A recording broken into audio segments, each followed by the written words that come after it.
23 mètres et ça a une autonomie entre 15 et 20 minutes. Donc là, vous pouvez l'envoyer encore 800 mètres encore plus haut. Ouais, sauf que c'est pas légal. Parce qu'en fait, à partir de 150 mètres, tu as le couloir des ULM qui commence. Ouais. Donc du coup, l'État a dit le couloir ULM, il est fait pour les ULM, il n'est pas fait pour les drones. Vous pouvez pas aller choper l'avion là-bas? Juste là, ouais. 35 km/h, ça va vite. Hein. C'est vraiment très rapide.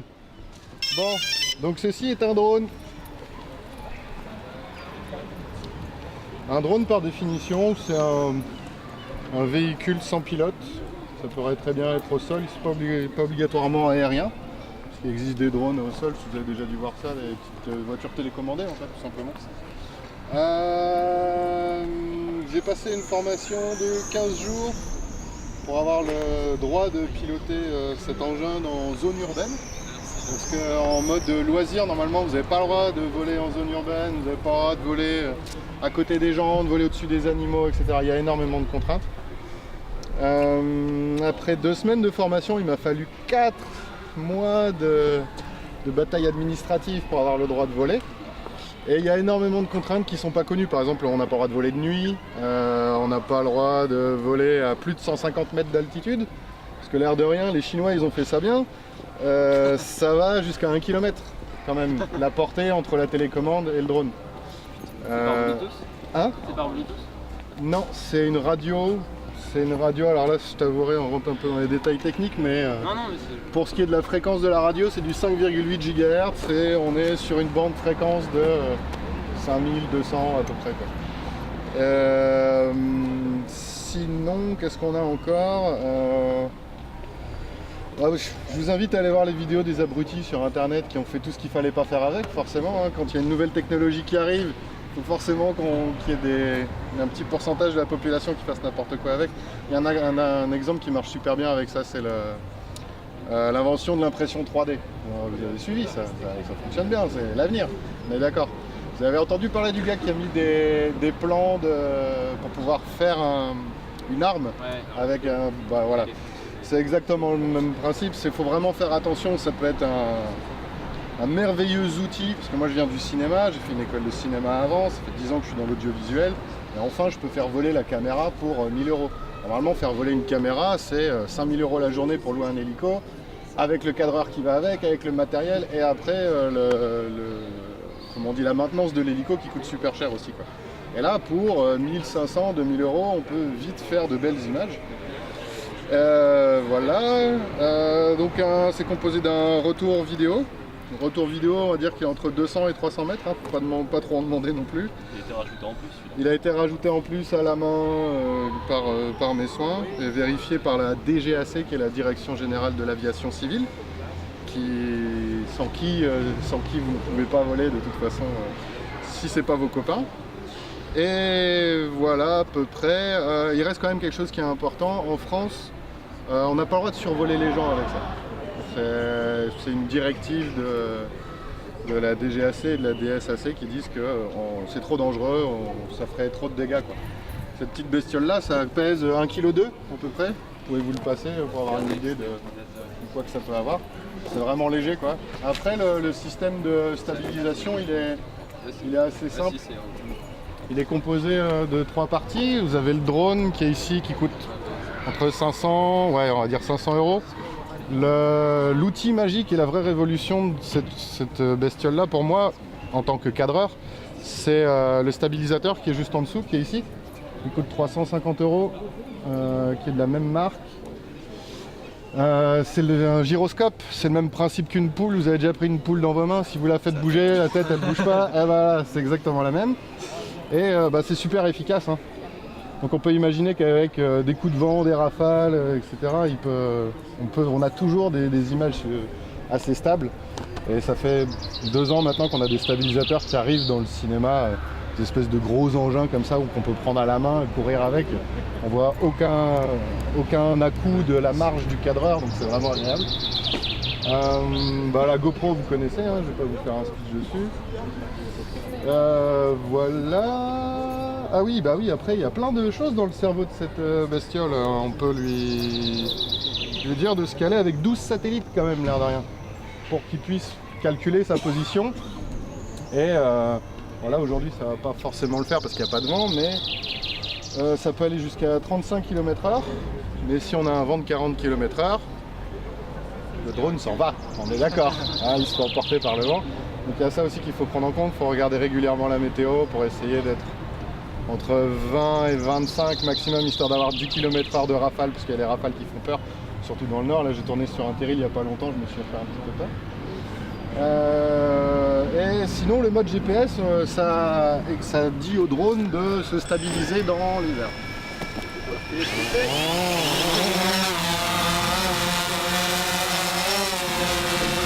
comme ça, il est tout seul et il fait sa vie quoi.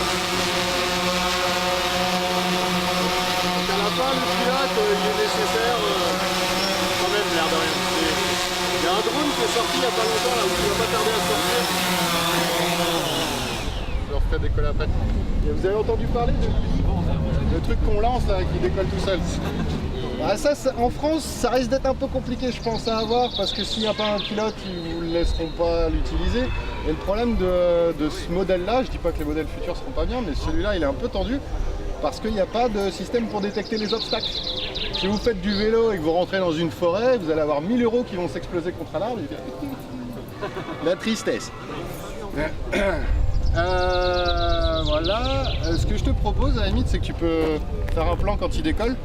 Et une fois qu'il a décollé, tu viens derrière moi, tu viens filmer l'écran, tu verras un peu ce que ça donne. Ça va ?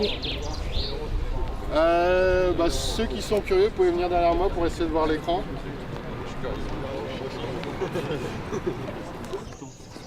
C'est pas costaud, non ça. Il l'a testé, il l'a cassé. On l'a testé, on l'a cassé.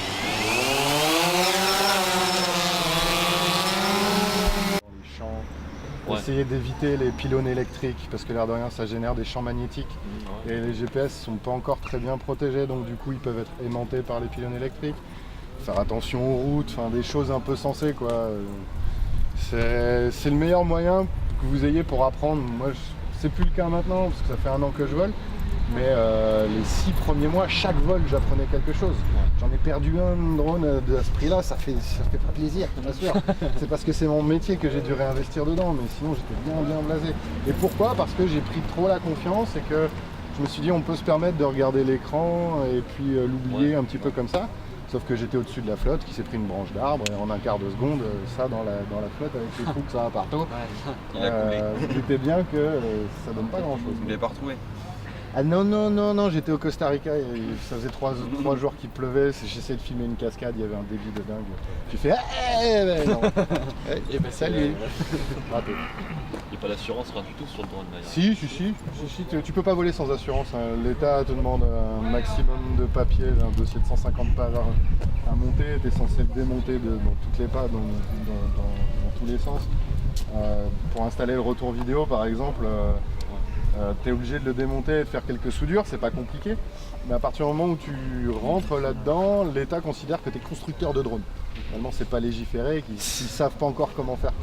Donc du coup, tu es obligé de comprendre comment fonctionnent les moteurs.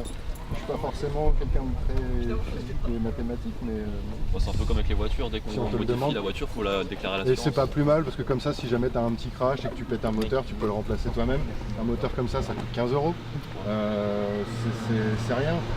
Il y a carrément plus par route quand même. Ce qui coûte le plus cher, c'est surtout le cerveau forcément, mais sinon c'est le stabilisateur. Et le stabilisateur, il est assez fragile vu que c'est 3 moteurs qui sont constamment en train d'essayer de compenser et les vibrations et les mouvements. Et j'imagine qu'il y a un petit cerveau informatique aussi dedans. Ça, je sais pas trop, j'ai jamais trop regardé. Et après, tu as la radio qui est ici qui me permet d'avoir le retour vidéo. Et ça, c'est un petit circuit imprimé qu'ils ont rajouté parce qu'ils se sont rendus compte qu'il y avait énormément d'interférences avec les réseaux Wi-Fi, avec toutes les ondes qui peuvent se balader dans les airs. Et sans ce truc-là, non seulement j'aurais pas de retour vidéo, mais en plus le drone risque de faire ce qu'on appelle un fly-away dans la langue de Molière. C'est que il s'en va tout seul, tout simplement. J'en ai marre. Et encore, Reviens, s'il te problème plaît. avec le parrot, moi, en fait. Hein De l'autre côté du lycée, on a décollé, mais il est parti. Il est parti comme ça? Il est parti, donc moi j'ai appuyé sur Emergency Ouais. et il est tombé. D'accord. Alors urgence, on arrête tout pour couper le moteur. Il s'est même pas posé tout doucement. Ah non. Mais en fait, j'ai verrouillé mon téléphone sans le vouloir. Ah ouais. Et la liaison elle a été rompue. Après, je sais pas, j'ai repris l'application. Ouais, je comprends. Mais ça c'est un truc que je comprends pas, qui propose encore d'utiliser ces systèmes-là avec des téléphones, parce que le téléphone ça utilise le Wi-Fi et justement ça vient faire des interférences, quoi. Donc si chez Parrot ils ont pas un équivalent ou un truc comme ça, forcément ça fout le bordel. Moi la première fois que j'ai voulu l'utiliser, j'avais pas l'écran, j'ai fait putain c'est chier de pas avoir le retour vidéo. J'ai essayé le retour vidéo de l'application GoPro avec laquelle tu as 15 secondes de latence. Ah ouais. C'est-à-dire, quand tu filmes un truc, tu attends de prendre un café, tu reviens, tu fais Et résultat, je l'ai monté à 3 mètres, c'était mon tout premier vol. Je l'ai monté à 3 mètres du sol, je regarde un peu, mon temps qui décolle, ok, c'est bon, il est en l'air. J'enregistre, je lance l'enregistrement, ça a bugué, pareil, l'application a déconné.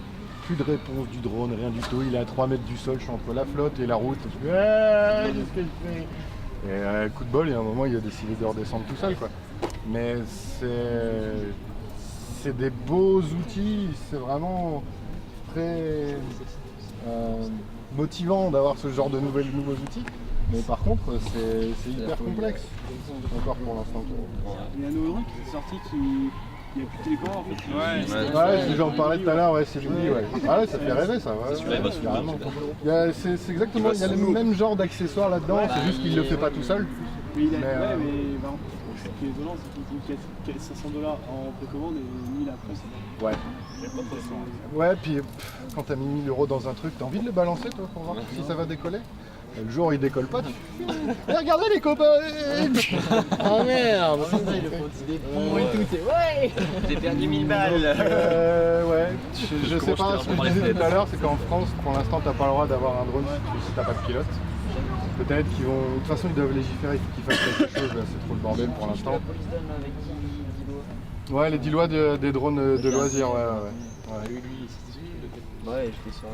C'est votre projet aussi. Bah ouais, ça c'est cool que vous ayez eu ça, franchement c'est hyper important. Choisi, hein, parce que dans les médias ils racontent quand même beaucoup de conneries. J'avais vu une émission, et en fait quand le gars allait demander à des vendeurs, il disait oui, il n'y a pas de problème, il fait je filme ma maison et un peu la rue, oui, il n'y a pas de problème, avec ça vous pouvez le faire. Mais ça c'est pareil, c'est pas normal devant la loi, les vendeurs de drones en France, ils ont l'obligation d'appeler chaque client pour leur dire vous vous rendez compte de ce que vous faites, machin et tout, faites bien gaffe de lire la loi et ils t'envoient presque la loi quoi.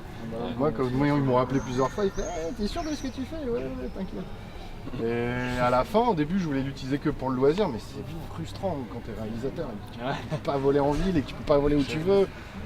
Voilà. Et en plus de ça, j'ai passé la formation après avoir commencé à faire des conneries. C'est le moment où j'ai un peu un flippé normalement, donc je fais super gaffe. Au moment où tu prends la confiance, et puis tu décolles du centre du Mont-Saint-Michel en plein mois d'août.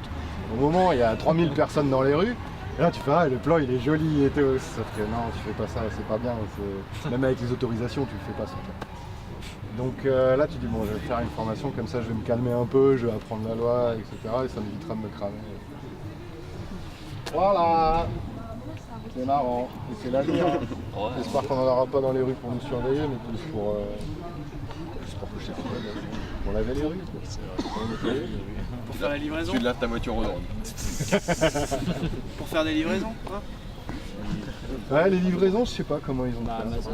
Même problème, c'est que. Apparemment, ils ont été autorisés dans plusieurs états là en plus à passer l'étape du dessus des essais. Qu'est-ce qui marchait pas? Bah non, on voulait le faire en Amérique à cause des bords. Ah oui. Ouais, non, là en France. En France, ça passera plus. En France, ça va être compliqué. Mais en plus, ça a pas l'air si compliqué à pirater en fait. Ah oui, à pirater, j'y connais rien. Mais ouais, j'ai vu avec un petit Raspberry Pi et pour 30 $, tu pirates. Bah ouais, c'est un nom de radio, hein. Si t'arrives à te mettre entre les deux, tu chopes. Bon, bah, on se ramène avec un brouillard et puis voilà. Ouais. Je crois qu'il y a pas mal de commissariats en France qui se sont retrouvés à engager des gars qui ont gardé les infos, qui ont fait non mais moi ce truc là, je te bidouille dans mon garage en un week-end et puis les mecs qui volent au-dessus des centrales ou au-dessus de la Défense à Paris, on peut les choper sans problème quoi. Ouais. Mais à la fin je crois que sur 500 vols un peu illégaux qu'il y a pu y avoir l'été dernier en France et cet hiver aussi, ils ont arrêté genre entre 50 et 80 personnes. En moyenne, ils prennent à peu près 1000 € d'amende et confiscation ou non du matériel selon la bonne parole de la personne, si c'est un abruti fini qui fait n'importe quoi. Si c'est un mec qui savait pas quoi. Ou si c'est un mec qui savait pas, ouais. Par contre, le je savais pas, Ça passe pas bien. Parce que médiatiquement, on nous bourre bien le mou. Et encore une fois, le vendeur est censé t'appeler pour te dire attention monsieur, faites pas n'importe quoi. Et quand tu l'achètes sur le site, il y a une grosse notice rouge en disant fais pas n'importe quoi. Mais bon, ça reste un jouet, ça reste la libre service. C'est pas terrible. Ça reste un investissement quand même. Bah, c'est un bijou. Hein. Il a une autonomie de c'est ça, combien ouais. celui-là? Là, tout équipé, ça c'est 1005 je pense. Bah, je crois qu'il a 1002 avec la caméra qui Ouais, non, par, Ouais. en autonomie de vol. Ah pardon, entre 15 et 20 minutes sans vent. S'il y a vraiment des grosses rafales et beaucoup de vent, tu tombes à le Mais vous en avez en stock en plus là, quand vous faites un. Ouais, c'est 120 € la batterie, hein, donc le stock, Il est petit. j'en ai 3 et je m'arrête là pour l'instant. Puis après quand t'as 1 heure en vol, au bout d'1 heure, une fois que t'as monté, que t'as fait 2-3 décollages, que t'as fait un top shot comme ça, que t'es passé à travers des couloirs, t'en as pas pour 1 heure. Quoi. À moins que t'aies des problèmes de lumière et que t'aies qu'il y ait des nuages, que t'attendes que le soleil sorte. Mais ouais, non, pour l'instant 1 heure de batterie, je suis tranquille. Le chargeur allume-cigare, tu fais pas le temps de te balader entre deux spots. C'est pas mal. Mais allez voir sur le net, mon nom c'est The Drone Master sur le net. Et j'ai fait une vidéo drone de France avec le plan Mont-Saint-Michel. Il faut pas dire. Ne balancez pas les mecs, hein, moi je compte sur vous. Bon allez, bonne journée. Et du coup, mec, il faut dire à James et Vincent de demander.